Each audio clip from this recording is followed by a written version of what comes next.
Greetings, YouTube.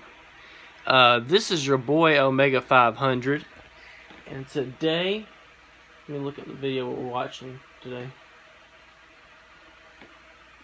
Okay, we are going to be watching 5 Wikipedia pages you wouldn't click on at midnight with disturbing backstories. This is by Top 5 Unknowns. Make sure to go check him out.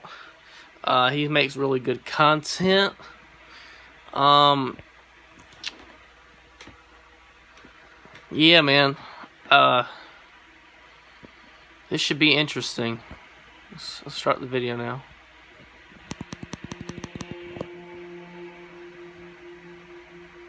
When looking for information, the most popular site to visit on the web is Wikipedia. The online encyclopedia contains an endless supply of content covering everything from household items and historical events to notorious serial killer profiles and mysterious events. Hell nah. There's no doubt that if you spend enough time exploring the site, you'll eventually run across something creepy. Luckily, you don't have to waste your energy finding Wikipedia pages are provided here. Number 5. Number 5. You may recognize the name Roanoke Colony from the 6th season of American Horror Story and other creepy media productions. Roanoke actually had 2 settlement attempts. The first was in 1585 with Governor Ralph Lane on Roanoke Island in what is now Dare County, North Carolina. 115 English settlers made a community. That's where I'm from. A hometown out of the new location. It was later learned that the colony suffered from economical and supply issues. Food shortages, fatal illnesses, and an overall disconnect from surrounding colonies put the community in a strain. Still, those reasons aren't enough to explain exactly what happened a few years later. John White was named the governor of the colony before he traveled back to England to gather additional supplies. When he arrived, he found himself in the middle of a major naval war between England and Spain. He was required to participate in warfare due to laws of the time. He spent a few years fighting and thankfully survived. When he returned to Roanoke, eager to be reunited with several relatives he left behind, such as his wife, children, and grandchildren, he'd been absent for about 3 years. He discovered that the colony had been abandoned, leaving behind no trace of life. Several homes had even been deconstructed in the disappearance. The overall meaningful clue left behind was the word Croatoan carved into a tree. The former settlers were never found in other colonies, and the mystery of the lost colony attracted attention for centuries. Theories included that settlers were attacked by local Native American tribes, or settlers in areas desperate for supplies. Of course, more outrageous theories exist, speculating that aliens or supernatural forces were responsible. Although all these years later, there's...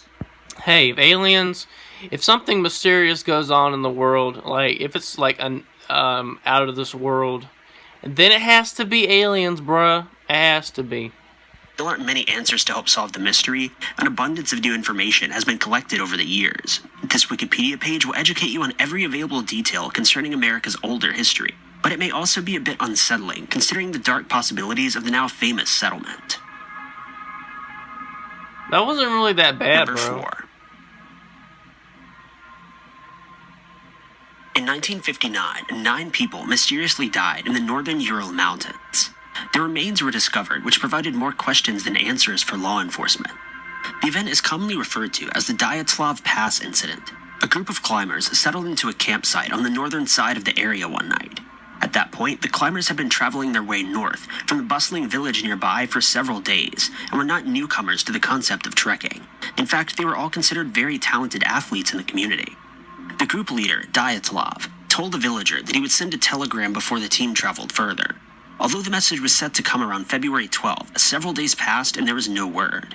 At first, villagers assumed the telegram encountered a short delay of a few days, which was common in the region, especially from a nearby climbing and hiking destination. On the 20th of February, family members and concerned villagers decided they'd waited long enough and had a search party organized. Villagers, other athletes, children, teachers, and of course officers scoured the area in every possible location to find a sign of the lost travelers. Bro, you're gonna send in children for this, bro? What if there's like a serial killer going on and a child mysteriously finds this sumbitch and gets killed? Come on, son. I mean, like, you don't have to involve the whole town. Involve just the police. Like, if they're mysteriously gone, like, I bet somebody is trying to, like, keep them silent or something, bruh. Dogs and helicopters were even put to work looking for the team. On February 26th, a few searchers found the last campsite of the missing group. Their tent seemed to have been partially torn down, was covered in a thick layer of snow, suggesting it was torn down several days before. One officer noted that the tent had been opened forcefully from the inside, leaving out the possibility of foul play at that. I'm sorry, you two. That was my TV. It's making some fucked up static and it's scaring the shit out of me because of the scary stories. Let me just... Can I mute this? Hold on a second.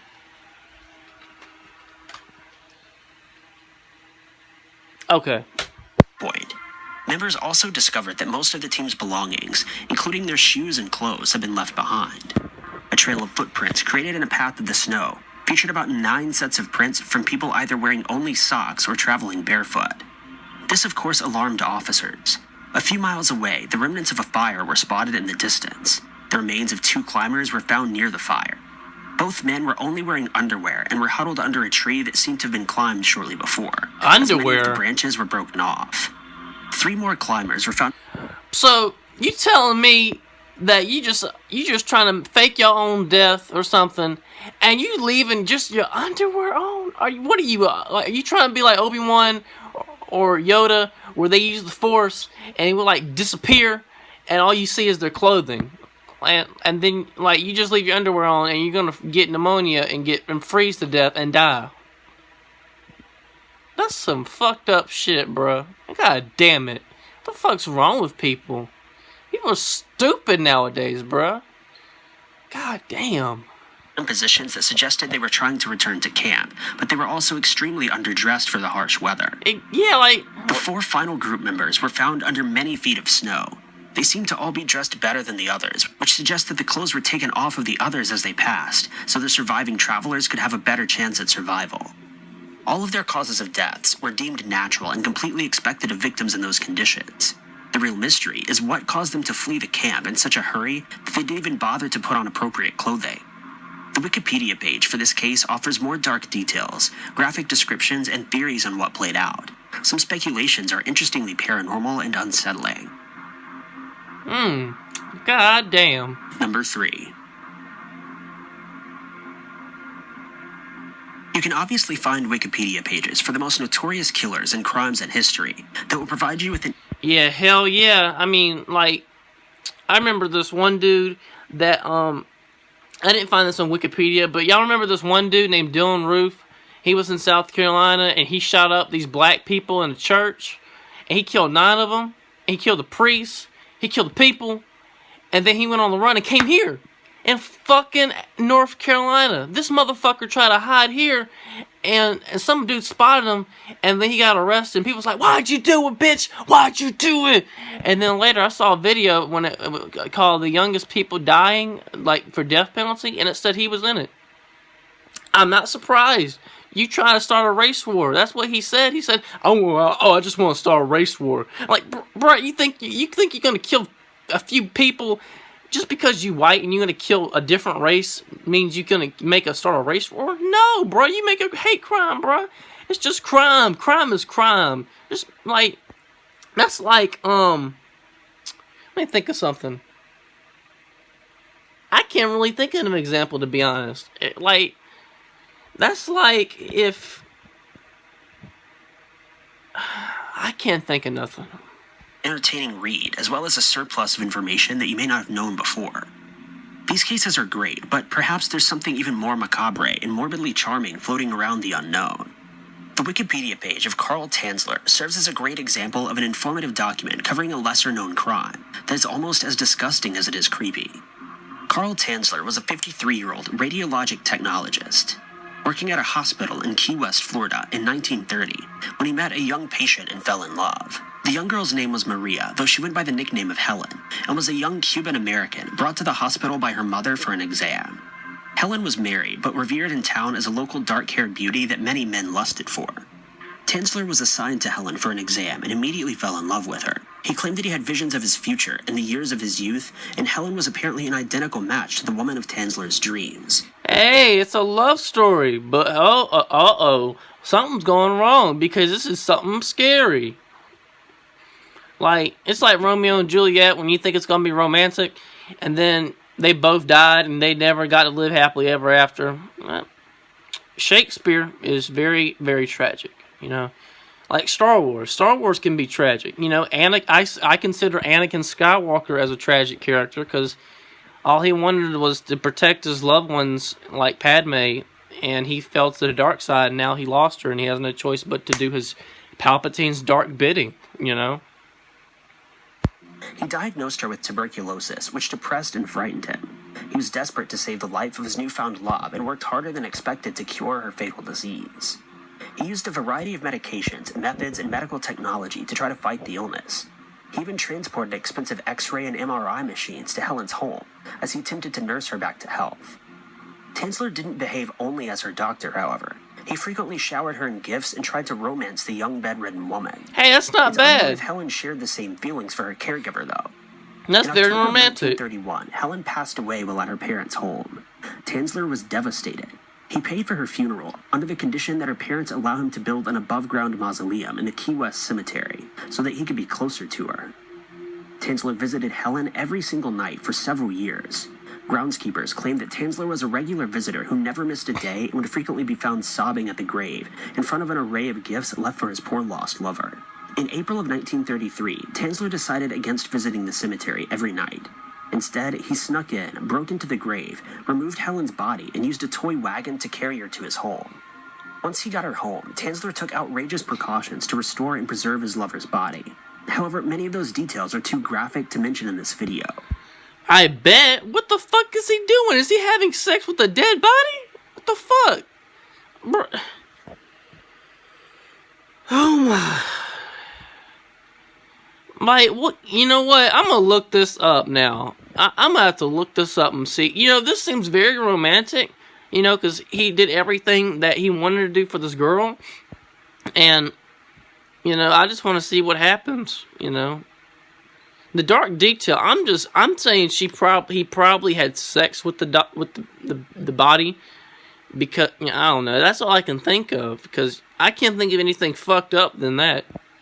But that's the best part of this creepy Wikipedia page, and you can read all about the gross and disturbing steps this man took thanks to his obsession with a young woman.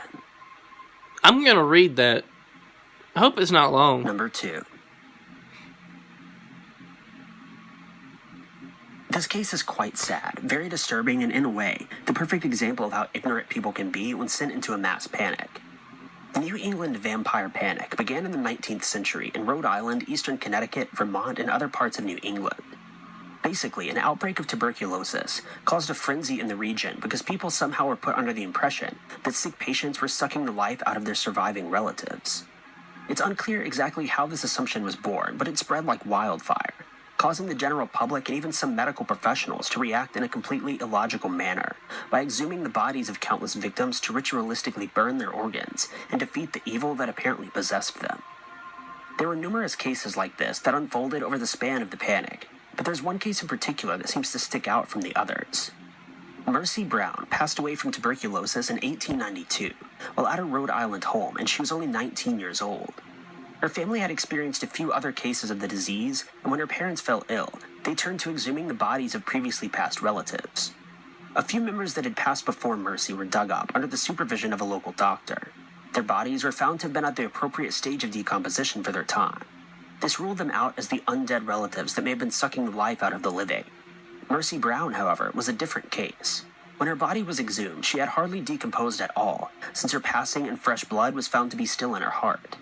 Of course, there was a logical explanation for this. Mercy had been buried during the winter in an above-ground resting place, meaning her remains were reserved for much longer as freezing conditions lasted several months after her burial. Still, it's fascinating and terrifying to visit this Wikipedia page and read all the gruesome details concerning the types of rituals that this family performed on their own past loved ones. Number 1. Jack the Ripper is one of history's most famous killers that was never identified or convicted. I think I've heard about this dude on video, I think by Top 15s. Even hundreds of years later, the mystery remains unsolved. While you've probably heard plenty about Jack the Ripper and have scrolled through the specific Wikipedia page already, this subject may still surprise you. One of the clues and events that happened throughout the Jack the Ripper period is a handwritten letter known as the Letter from Hell. Several letters were posted and delivered during this crime spree, but investigators and historians believe this to be an authentic piece actually written by the unknown criminal. The letter contained the writings of someone with very little education in the matter of grammar and general English. Additionally, the handwriting varies slightly from one of the letters to others, which was confirmed to be fake. The letter reads, "From hell, Mr. Lusk, sir. I send you half of the kidney I took from one woman and I preserved it for you. I fried and ate it. It was very nice. I may send you the bloody knife that took it out, if you only wait a little longer. Signed, catch me if you can, Mr. Lusk." It was directed at George Lusk, the chairman of the Whitechapel Vigilance Committee. The letter was posted along with half of a real human kidney, although the victim was never found. A deeper analysis of the letter is featured in its Wikipedia page. There's no doubt that this creepy letter is at least an entertaining mystery, even if it was sick and twisted at the time. So do they ever catch this dude? Thank you guys so much for watching. If you liked this video, be sure to click that like button. Also, don't forget to subscribe and click that notification bell to keep updated with our videos. And if you enjoyed this narration, maybe consider... Well, I gotta say, some of this was it was kind of creepy, bro. I mean, the love story, which had dark stuff, I mean, I'm gonna read that. I don't mind. I like history. I'm in a history class, and right now we're learning about inventions that were made in the 1800s and shit. That shit's pretty interesting. I like history, bro. It's not that bad. But, I could see why they wouldn't talk about this in school, because, you know, there's dark shit going on, you know? So, yeah, man. I hope you guys enjoyed the video. If you did, make sure to, subscribe, hit the bell, and give me a like. And, I'm going to probably watch some TV. Yes. Well,